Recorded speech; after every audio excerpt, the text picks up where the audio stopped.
What's up, North Cross? Welcome to the Yearbook Room. My name is Paul Schuler, and I'm the editor-in-chief of this year's yearbook staff. In this video, we're going to take you through what it takes to make the yearbook. We'll take you through every part of the process, from designing spreads to selling ads. Each member of our staff will take you through their contribution and show you and teach you a part of the process. Hope you enjoy.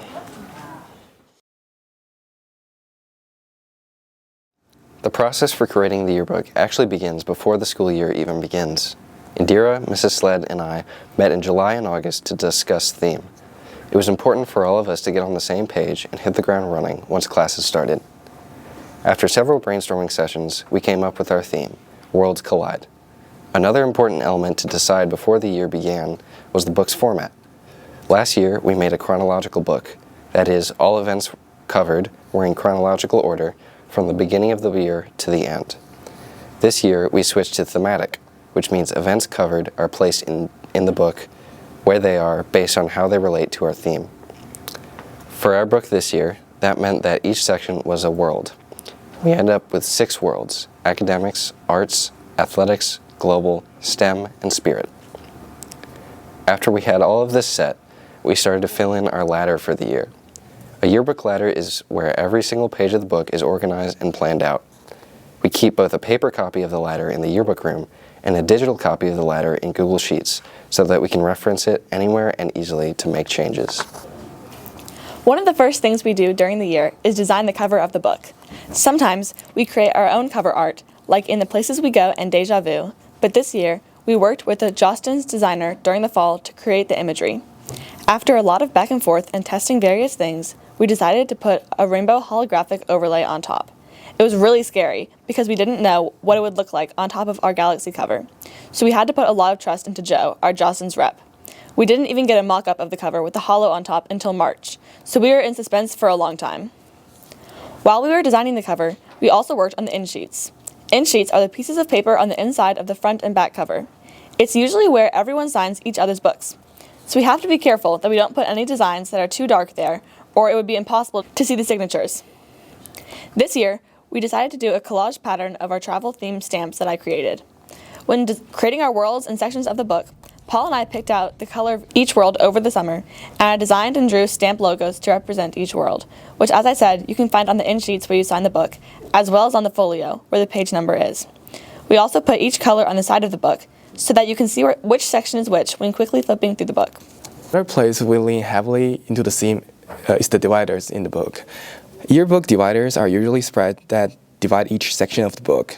Since our theme was Worlds Collide, we had to think, how are we going to transition from one word to another word in the book?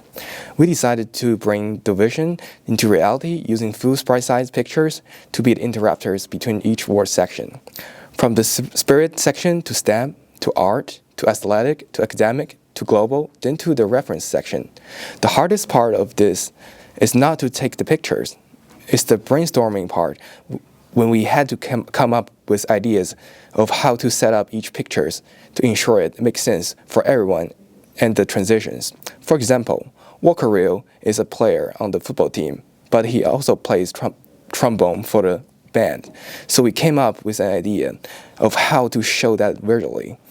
We have so many kids in North Cross just like him participating in athletic and art activities. That's the idea of this interrupter picture between the athletics and art sections. Before you can make a spread, you have to learn how to first. Coming into yearbook with no experience, there are a lot of different terms and processes you have to learn, in addition to all of the photography and design pieces. During the first few weeks of school, we practiced things like formulating captions, writing stories, and conducting interviews. Stories are pretty easy because it's mostly just writing, but captioning is a little different. The first sentence has to be in present tense, while the second sentence should be in past tense. Around this time, we also started to work on basic design rules. One way we did this was a fun exercise called Delicious Design. We used different pieces of snacks and candies to construct a spread template and learn about eye lines, dominant photos, spacing, etc. This way we could have both a hands-on and visual learning experience. Once we learned how to make a spread, we could finally start learning some photography skills.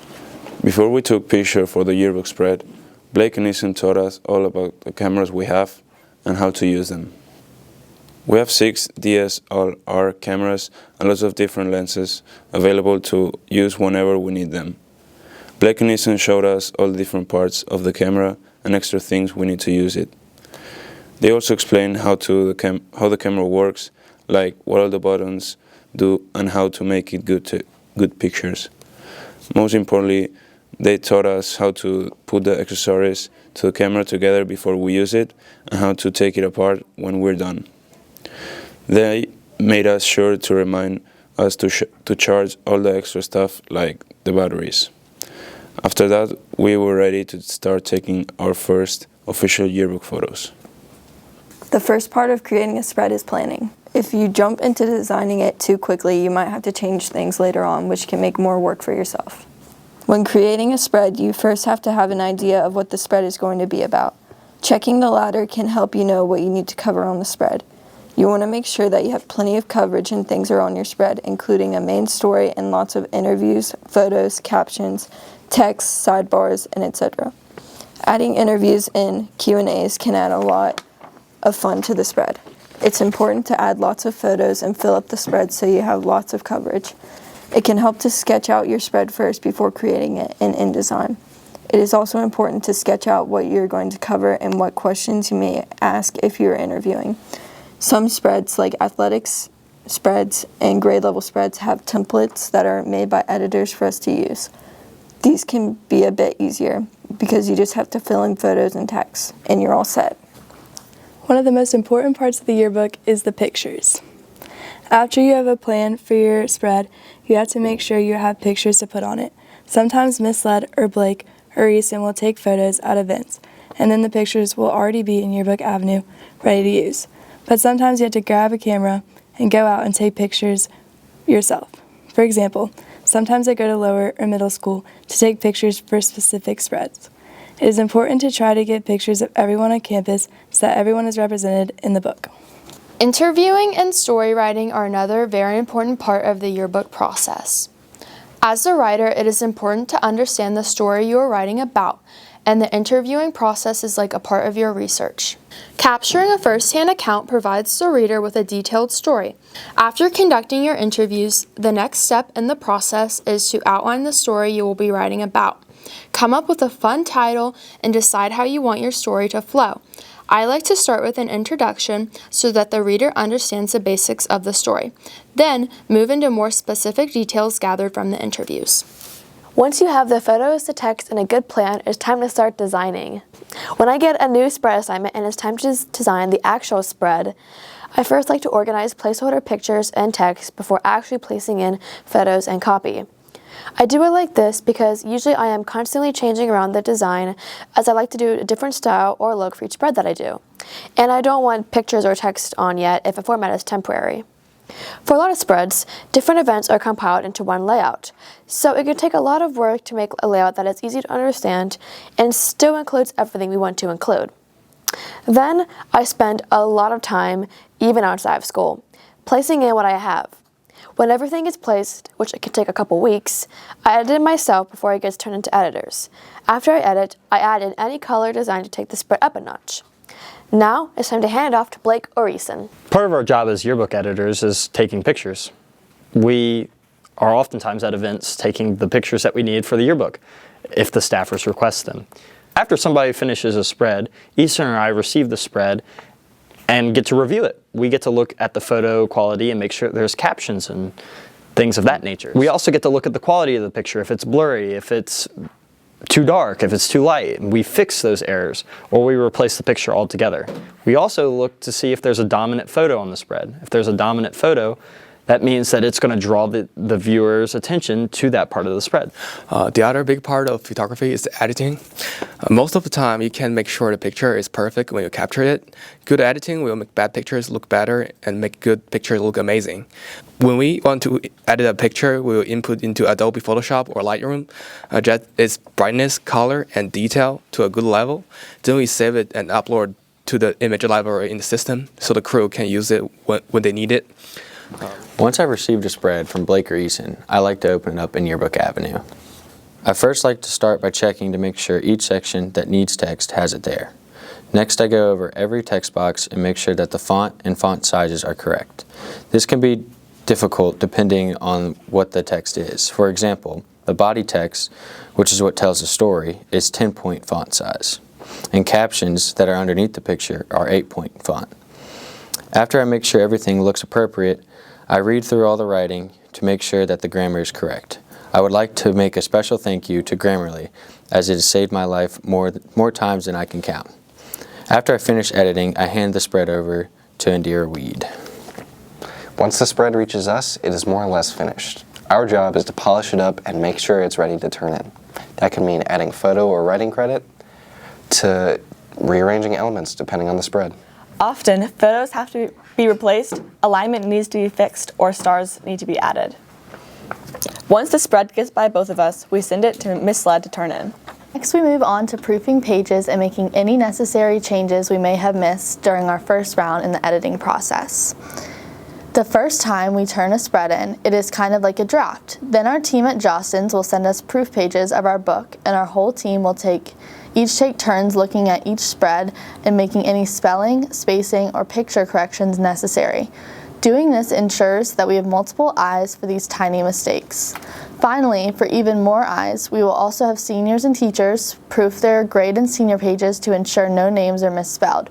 We also have the parents proof their children's senior ads so that they are up to their standards and happy with the outcome. Bringing in all of these different people and views truly produces the best outcome with all of our different worlds colliding into one. After we are finished making our final touches on the spread, we are finally able to turn in the spread. However, we have to repeat everything 99 more times. There are two different kinds of yearbook ads. There are senior ads and then there are business ads. Senior ads are probably one of the easier parts of the yearbook because we don't actually have to design pages ourselves. Families of seniors are able to design and purchase ads through the Jostens websites, which saves us a lot of time and streamlines in the process. This year was a successful year of selling ads because we ended up selling 35 senior ads and making over $10,000.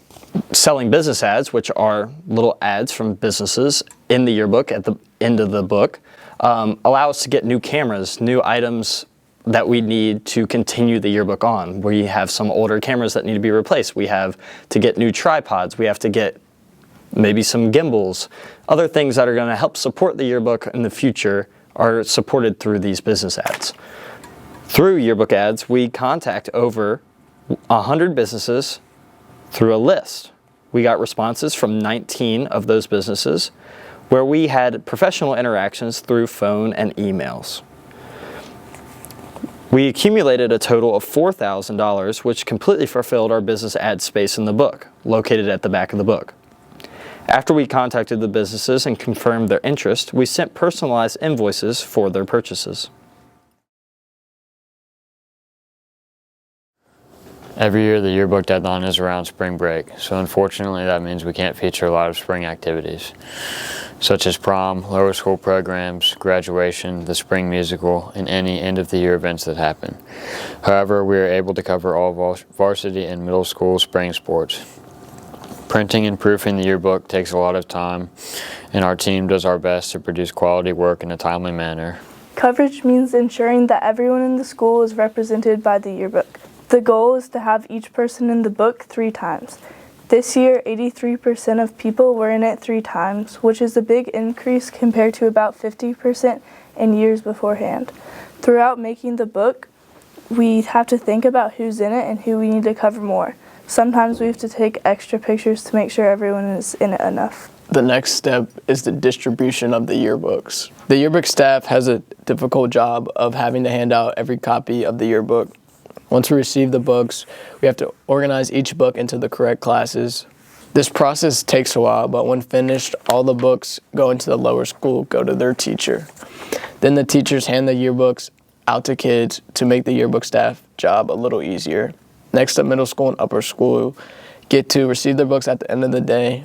Distribution is the best day for the yearbook staff because they get to see everyone enjoy the book that we worked hard on all year. Today is May 1st, 2024, and this is the moment when Yearbook arrives. See,